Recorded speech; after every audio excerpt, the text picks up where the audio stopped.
All my life I had to fight. I had to fight my daddy. I had to fight my uncles. I had to fight my brothers. Girl, child ain't safe in a family man's. But I ain't never thought I had to fight in my own house. Another day, another struggle. I don't have to tell you things are bad. Everybody knows things are bad. It's a depression. Everybody's out of work or scared of losing their job. The dollar buys a nickel's worth. We know things are bad, worse than bad. They're crazy. It's like everything everywhere is going crazy, so we don't go out anymore. Life is so hard, Tommy. Sometimes I think it's the hardest thing there is. Chucky, I know it's scary sometimes, but you gotta be brave. Good day, everybody. What's up? You're listening to the Struggle Pod. This is Khaliel Abubu, joined with Manny Ramos, and we got a special guest in the building. Well, he's not in the building. He's actually on Skype. Give it up for Kevin Rutland. What's going on, brother? What's going on, man? Glad to be on the show today. Glad you guys can have me. Man, we glad to have you, man. Get the people, tell them where you from, all that, man. Man, I'm from Houston, Texas, born and raised. A great state, as many would call it. You know what I mean? Especially if you're from here. Here we go. Come from a family of 5, man. It's me, got an older sister, older brother. I'm the youngest. Both parents still at home. Actually, both retired now.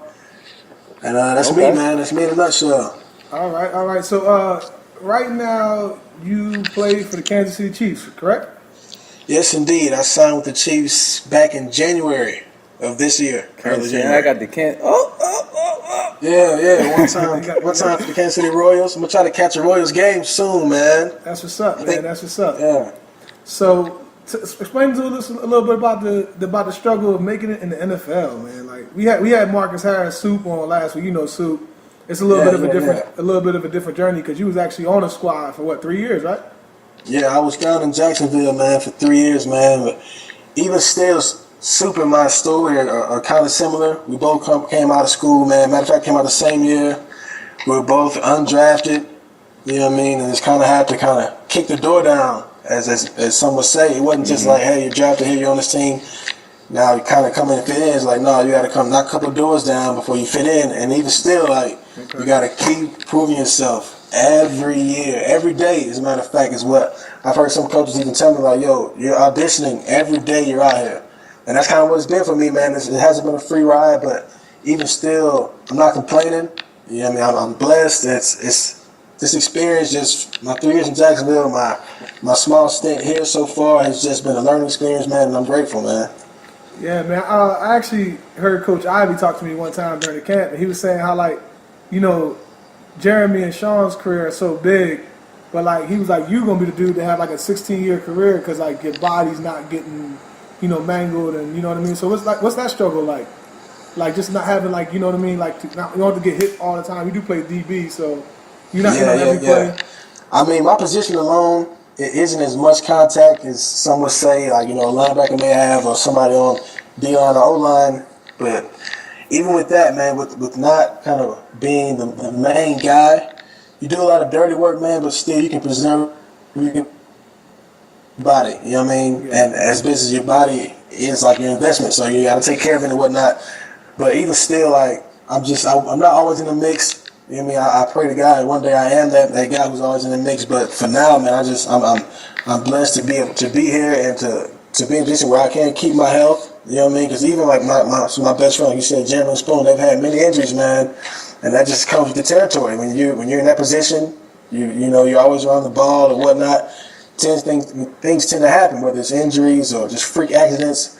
So I mean, on that note, I guess I have been kind of lucky. You know, though I do wish to be in their shoes one day.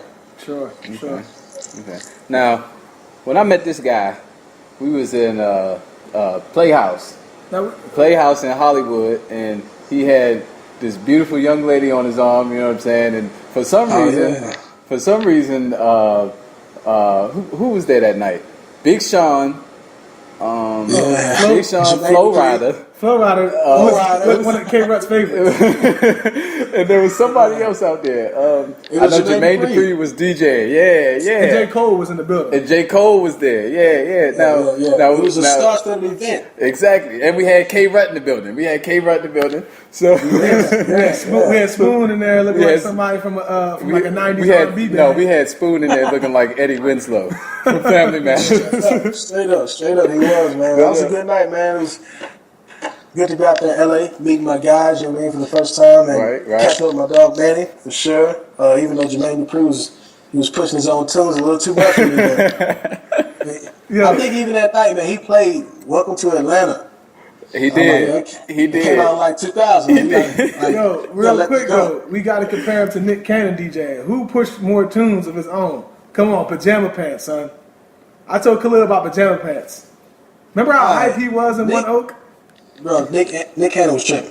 He shouldn't have played that song, so I guess I'd say Nick Cannon was worse, but only because Jermaine Dupri had a time when he was hot. I've never called myself buying a Nick Cannon album, listening to his music. You ain't like Gigolo? You know what I mean? You ain't like Gigolo? You a Gigolo, spending lots of dough. Every time I come around, got another show. It got no play in my ride, ever. If you don't know K. Rut, that is his statement on music. You get no play to my ride. You get no play to my ride. I got that from, what was that, Men's Society, I think it was? Yeah. That gets no play in my ride. If I don't like it, it won't come on in the whip, ever.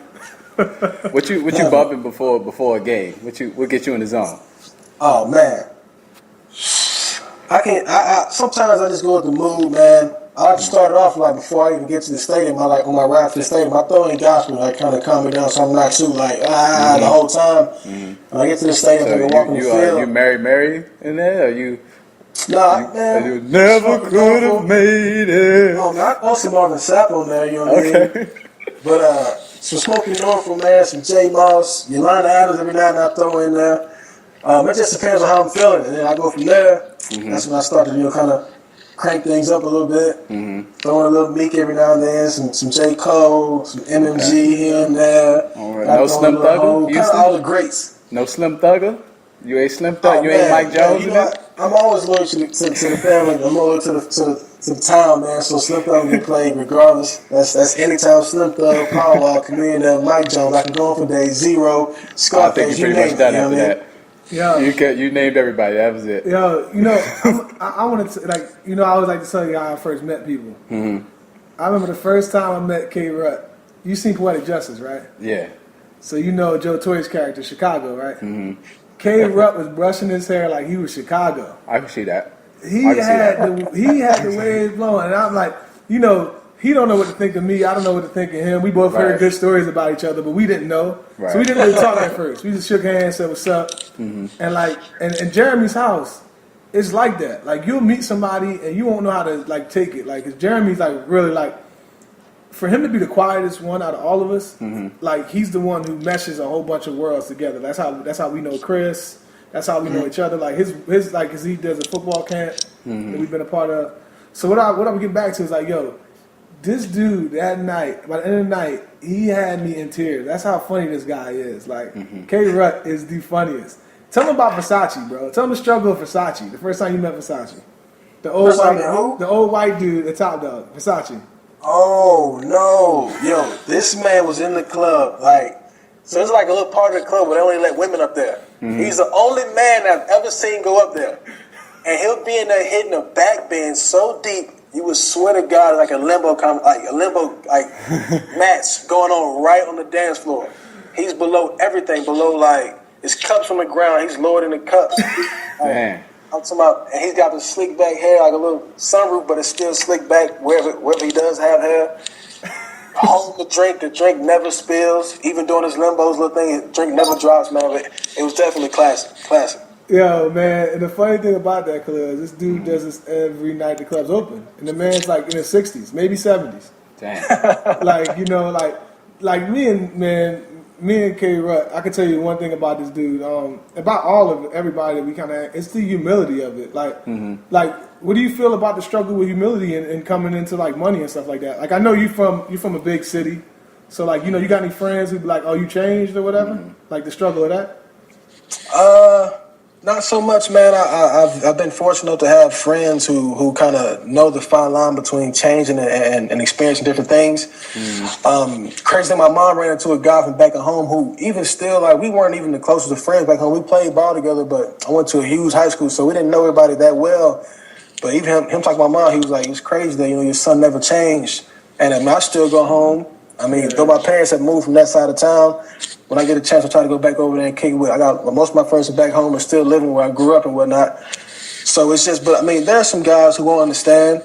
You know what I mean? But for the most part, I've been fortunate to have friends who are loyal, understand that there's just some things I'm not gonna be doing anymore. You know what I mean? And they learn to deal with it, and we kind of grow together. Yeah. Now everybody always talk about what they gonna do with that first big check. What did you do, man? Did you go and buy the box car with the candy paint and the 28s? Not even, man. Not even. I was actually so scared to even spend it. I'm like, look, Right. I don't know how long this is gonna last. Right. You know what I mean? Exactly. Let me stack a few of these before I make any movements. And that's how it was. Like, money would just be sitting there and I'd be like, yo, I shouldn't spend it. Cause I mean, even like from the time I made it, man, I've always been told like, yo, you could be going tomorrow. You could be going tomorrow. So I'm like, I better not touch this money because I could be going tomorrow. You know what I mean? So that's really how like my first year. That's really how I kind of did it. I was like, look, I'm not touching or spending the thing. I did go out. You know, my first car, I bought a Camaro. You know what I mean? And even that was like late. I waited to get that. You know what I mean? Yeah. So.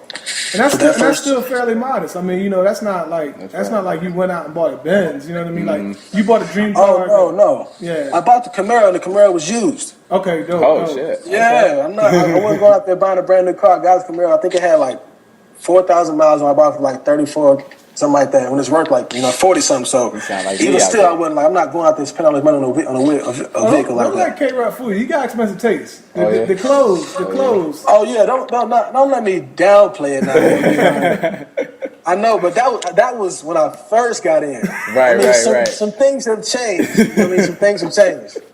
I'm not going to detail everything, but some things have changed. You know? Yeah. So man, some other struggles like I like talking to you guys, man. I was telling Soup this last week. Is like all y'all got fathers, if not a father figure that's been there. Like Spoon got Papa Spoon. We all know he's a character. We got Matt got Mr. Paris. Jeff is awesome. Soup just saying that his parents been together 31 years this week. So how about let's talk about your parents. And I heard stories about Papa Spoon's shoe game and stuff like that. Or Papa Rut's shoe game. I'm sorry. No man, my pop's shoe game, man. Like my pops don't really care about like all that flashy, good looking type stuff. That's not really him. You know what I mean? Now give me granted, like when he was working, he wore a suit to work every day. You know what I mean? It was never like the jeans day, never. So I mean, but when he's at home, like he might as well just be like by himself on this planet. I mean, shoes, the sound, like one thing, like he wear open toe shoes like sandals. Like any old cat will do. My pop's 65 years old. He wear open toe sandals, but he don't believe in lotion. Like, oh Lord. Like literally, like he will tell you, like, yo, I don't believe in lotion. Like he thinks the skin moisturizes itself.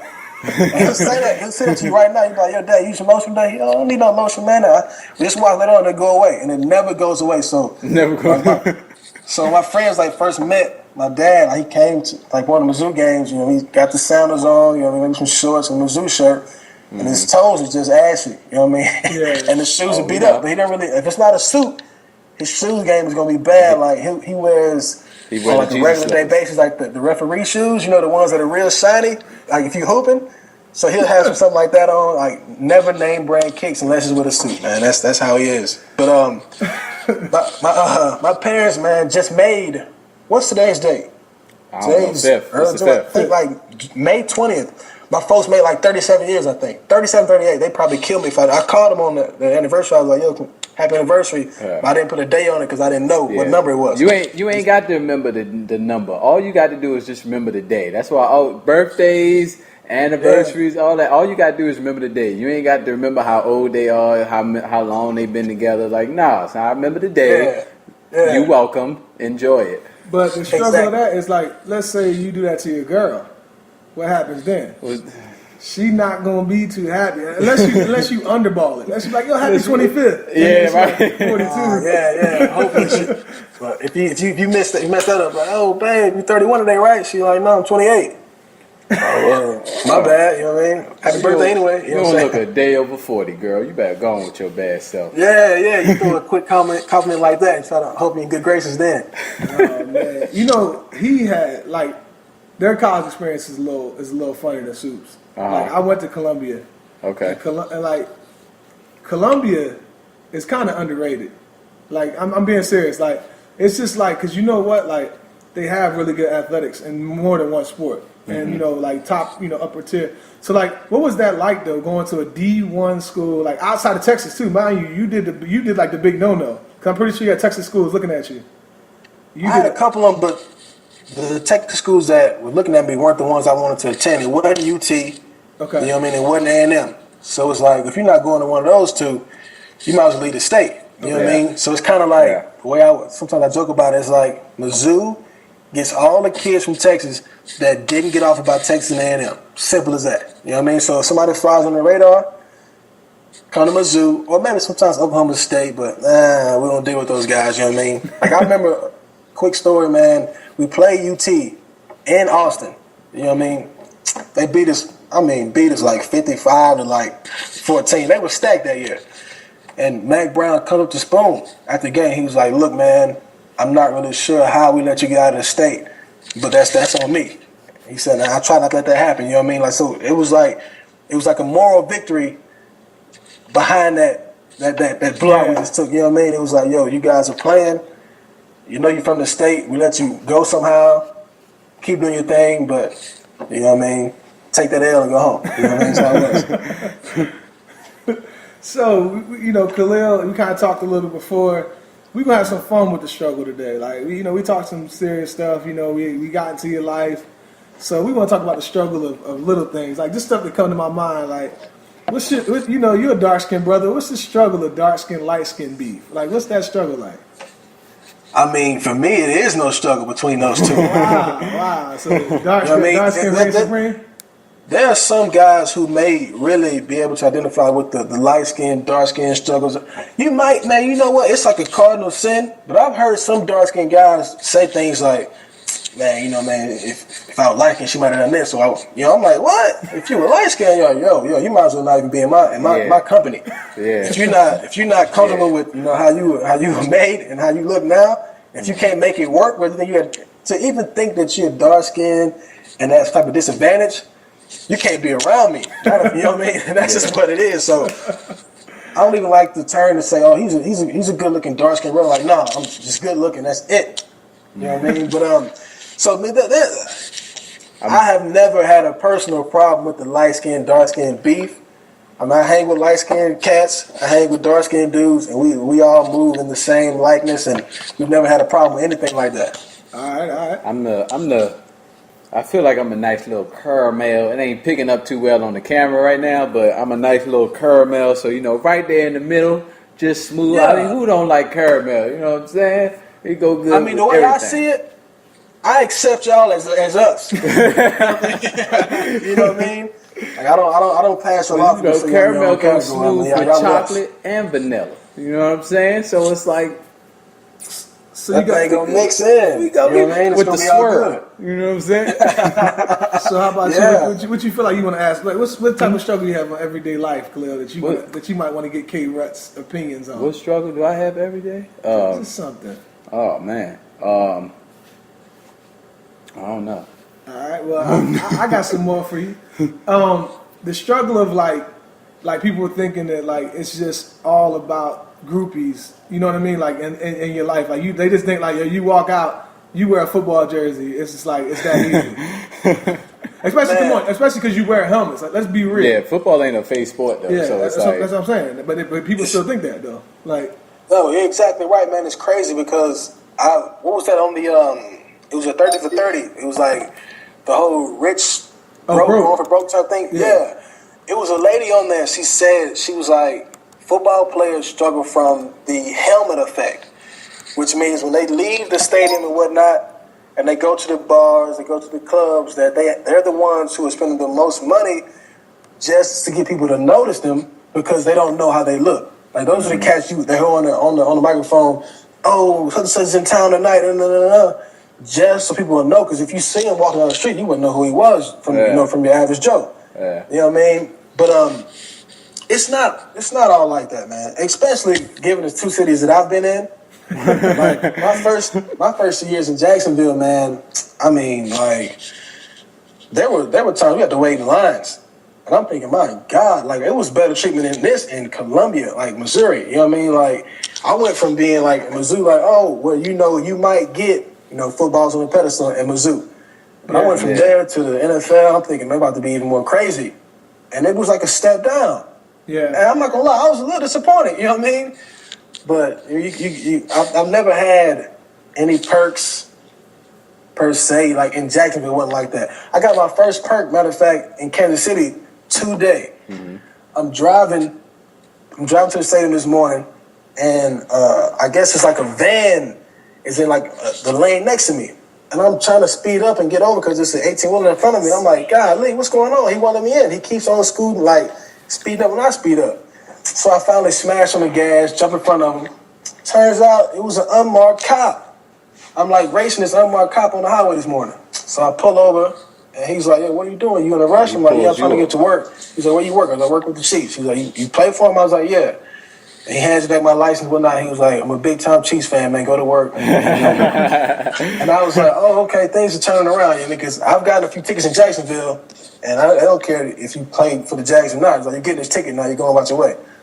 So it's not always what people make it seem like, oh, man, it's groupies, it's free food, it's this and that. And don't let me downplay it. There are some times where you might have women who are trying to be around you and whatnot, or they may offer you a free meal here and there, but it's not nearly on the level as people make it out to be. Mm-hmm. Well, Florida police kind of crazy though. They crazy. I was driving through Florida one time, and like the sign said this is a speed trap, and like every 2 miles it would change like 5 miles per hour. Yeah, I think I've been in that same area. I'm like, what? How can you tell me it's a speed trap? I didn't know that was even legal. Yeah. Don't trick me, man. Just catch me slipping. Don't trick me. Right. All right. So, K-Rut, tell us something that people might not know about you, bro. Like just something crazy. Like you got 6 toes, you know what I mean? No 6 toes, nothing like that. But I guess one thing that most wouldn't know about me, unless you're close to me, and whatnot. Grew up singing in the church. It's probably one thing that most don't know about it, man. I mean, I'm talking about like, oh, mom makes you get in the choir when you're little. I'm talking about like, I go home now, they're going to call me upstairs and like, yo, come sing a song. That's how it is, you know what I mean? That's probably like my hidden secrets. That's what's up, bro. Let me find out you got some vocals. The boy can sing. But I know he can sing. I just didn't know. I didn't know that. I didn't know that about him. Mm-hmm. And I mean, mind you, bro, like, people like think it's like, like I would kick it with these people, like, right? Like, yo, nah, these dudes, like, at one point in time, we lived together. During the lockout, we lived together. Like, like I spent like extensive time of like being around these cats. Like, so we shared a lot of secrets, and I didn't even know that about him singing in the church. I knew he came up in a church background. Like, K-Rut definitely is a. You know how you talk to some people, they got spirituality with God, but they just don't like to bring it on everybody. Yeah. That's K-Rut. Like, K-Rut will tell you, like, oh, it's by the grace of God. He might say it to you, but he ain't out there like, take it to Jesus. I don't want to run you off, man. You know what I mean? I feel like I think it's like my personal duty or personal calling to where if I'm in a setting where it's not going to be offensive and things like that, or if it has to come up. I'm not going to just push it on you, you know what I mean? But if something comes up, I'm going to let you know that, where I feel like most of the good, or not most, all the good has come from my life, where it comes from. I think that's from the man above. So that's my thing, you know what I mean? If you give an opportunity, I'll take it. I'm not going to push it on you, though. And I'm not a saint either. Don't get me wrong. Far from a saint, but I still do have faith. Dude is just hysterical. Like, I can think about St. Martin, man. When we went down, my uncle has a beautiful house in St. Martin. And we all went down for a vacation. And, like, literally, we slept 21, maybe 30 hours in a week that we were there. Like, combined total of the house, besides one person might have slept that, a couple days. Drew. Like, it was nonstop laughs. Like for real. Like I like you know you go on a trip and there's arguments and yo, only argument we had was about basketball. Yeah. Like and it was like the fun argument, like the fun like I'm with my boys and like we discussing things like who's better than who. So it was over like Joe Johnson and James Harden. Because we were trying to see who deserved to be in the All-Star game that year. And I think they picked, no, it was either All-Star or Olympics, something like that. I don't know what it was. But they picked James Harden over Joe Johnson. And then me, Spoon, and Mac, Manny, we kind of went in, James Harden, Joe Johnson. But other than that, man we went in it broke up all types of basketball arguments. Who better, Carmelo or LeBron, blah, blah, blah. Like, you know, this when they were in the same breath. I don't think Carmelo is breathing that air no more. Not anymore. Yeah. Unfortunately, he's still a solid player, but LeBron just kind of put himself on another level. And you know what this is leading to, right? You know why I brought up basketball and all that stuff, right? What you got? Game 1's going on right now. Who you got in this series? Oh, man. Look, I think the Spurs have what it takes to pull it off. But I'm not necessarily pulling for either team. I'm partial to LeBron. I want to see him get his third ring. I want him to be in the talks of though he already is, I want to be in the talks of the Kobe's and the Michael Jordans. I want to hear that talk, you know what I mean? Because I feel like he's deserving of it. And I think the only thing holding him back is the rings and whatnot. Now, if I had to choose in their prime, I'm a Kobe fan. Okay. But I recognize that he's the greatest player in the game right now, and I want to see him get his third ring, man, especially in a row. You know what I mean? But I might say San Antonio is 6, but I want to see it go to Game 7 to see LeBron work out. Okay. That's a nice little. That's a nice little prediction right there from Kevin Rutland. You know what I mean? Little, you know, covering his back. You know what I'm saying? San Antonio winning 6. He looking like Charles Barkley. They losing 7. He looking like Kenny Smith. You know what I mean? Yeah. Who you got? I got Miami in 7. I think it's gonna go 7 again. I think the thing that I'm a huge LeBron fan. I don't hide it. What I like about LeBron is that like it just I don't know, stuff doesn't faze him like it should. Where like, you know, if you're a Kobe fan or a Jordan fan, which I grew up a Jordan fan, like they look like they got mad. LeBron gets mad and just like seems to just start playing for some reason. Like it kind of makes me mad at times being a fan of his because like I know he could do this anytime he wants, but he just chooses to turn it on, turn it off, turn it on, turn it off. So I'm in the same boat as him. Like if I want Miami to win, if Tim Duncan gets another ring, it won't bother me any. Like I kind of respect Tim Duncan that much. Oh yeah. Oh man, you don't have respect for Tim Duncan? I said, dude. I said I respect Tim Duncan that much. I respect Tim Duncan that much. How can you not? Yeah. That's like saying you like you know what? I don't like air. Air doesn't do me well. Exactly. Air does not. And you notice Tim Duncan, man. If you watch this game, Tim Duncan got a fresh fade these days. Man, Tim Duncan fade. You can tell. I'm telling you, no. If you I'm looking at it right now. That joint is not fresh, no. But I know you're talking about compared to old Tim Duncan haircuts. I'm telling you, man. I'm Tim Duncan like never got edged just before now. And I'm telling you, I think he got him a little girlfriend trying to be fresh for her nowadays. I'm telling you, watch Tim Duncan. That's why he's playing this well too. That's why he's playing like that. He got a little young white girl. He's clean up things. What's that? Little young white girl you got. You trying to keep it good for her. Oh no, she's Spanish. That's right. She's Spanish. I forgot. I don't know nobody been on the team that long. So. Yeah, man. What's that? But I don't know nobody been on the team that long. Tim Duncan. Nah, he's San Antonio. That's it. Yeah. 17. I think 17 seasons. 16 I always think of that Lil Wayne line, but stayed on the same team like Tim Duncan. Yeah. He should retire after this year if he wins it, man. I'm tired of seeing him. Real quick, K. Rut, we come up to the end of our show. If there's something you could tell these kids, these people out here, what would it be? Man, something I could tell the kids and the people. Anybody striving, anybody struggling. You know what I mean? Why shouldn't they give up? Man, I tell them there's 2 ways you can look at it. If you're in a position of struggle or in a position of someone who has not gone through very much. If you haven't gone through very much, man, just look at that and say, man, wow, God has always had favor on my life. Yep. And if you are someone who is going through the struggle and whatnot, continue to be prayerful and stay in your faith, man, because that's when all else fails, there's really no way out of any kind of problem you have. There's nothing that you can. There are times where there's really nothing you can do to get out of the situation you're in. Why not turn to God, man? You know what I mean? I'm not saying you have to be a saint, you have to go out there and start preaching and whatnot, but just to have faith, man, and all that you do, and kind of never give up and have faith without doubt. And watch where it takes you. I totally agree, man. I mean, when I came here, that's what definitely saved me, man. I don't mean to wrap this up fast, but we have come to the end of our time. Kevin Rutland, K-Rut, good looking out, man. Appreciate you on the show, man. Thanks for having me, man. All right, good brother, man. You enjoy the rest of your night, man. All right, y'all too, man.